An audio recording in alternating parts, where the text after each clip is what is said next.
Anda telah mempelajari fase empathize sebelumnya, yang merupakan cara-cara desainer untuk berempati terhadap situasi dan permasalahan yang dihadapi oleh user. Define merupakan langkah penting untuk mendefinisikan masalah pengguna, yakni dengan mengorganisasi informasi yang telah Anda kumpulkan selama tahap empathize.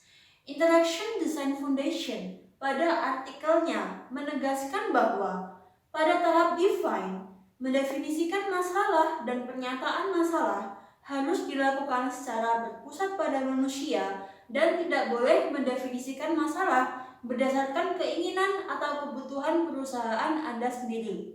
Dengan adanya definisi masalah pengguna yang berpusat pada manusia, hal tersebut akan menggiring desainer untuk menanyakan pertanyaan yang berfokus pada penyelesaian masalah yang dinamakan dengan pertanyaan how might we yang akan kita jumpai pada tahap ketiga design thinking, yakni tahap ideate. Sebagai contoh, ada seorang pengguna yang mengalami kesulitan dalam menemukan rekomendasi produk terbaru yang sesuai dengan gaya hidup mereka. Dalam hal ini, Anda tidak boleh mendefinisikan masalah berdasarkan keinginan atau kebutuhan perusahaan Anda sendiri. Contohnya, perusahaan ingin meningkatkan loyalitas pengguna dan penjualan produk dengan memberikan rekomendasi produk yang relevan dan menarik.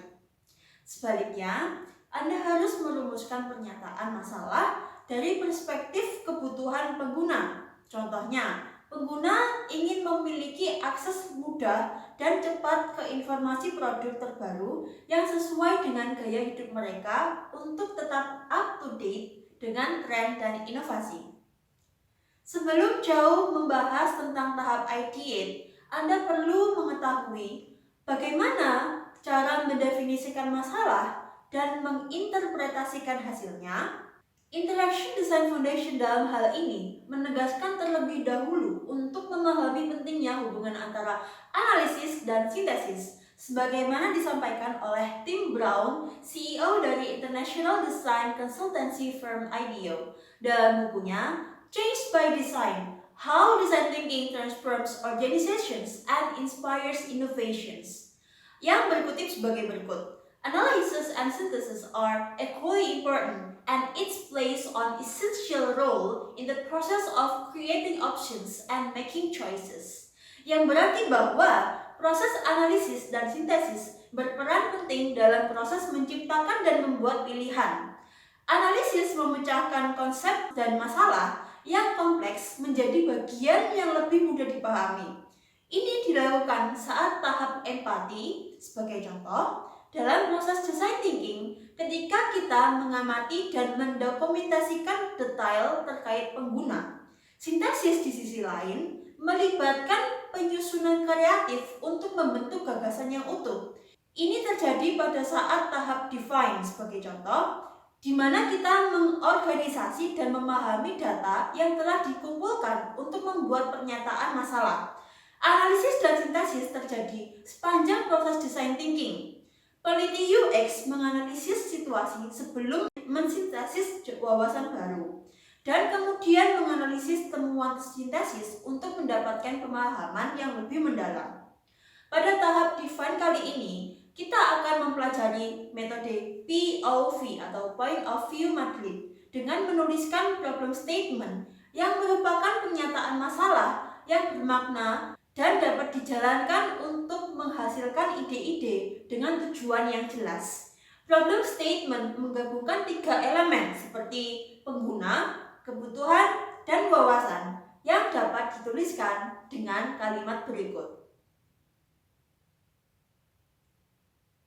Dalam kalimat tersebut ada pengguna yang mendeskripsikan deskriptif, membutuhkan, dengan kebutuhan, kata kerja, lalu dengan wawasan. Berikut adalah contoh dari problem statement pada metode POV tersebut.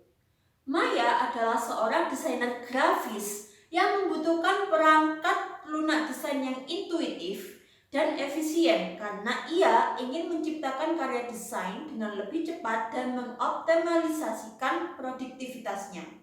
Baiklah, dari pernyataan masalah tersebut, apa keuntungan yang dapat kita peroleh?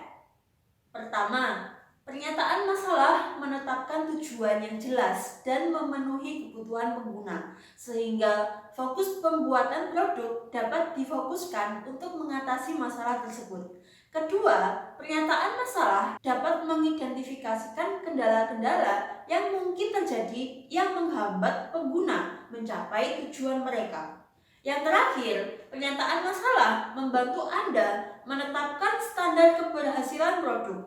Jika masalah yang diidentifikasi dalam pernyataan masalah dapat diselesaikan, maka produk dapat dianggap sukses.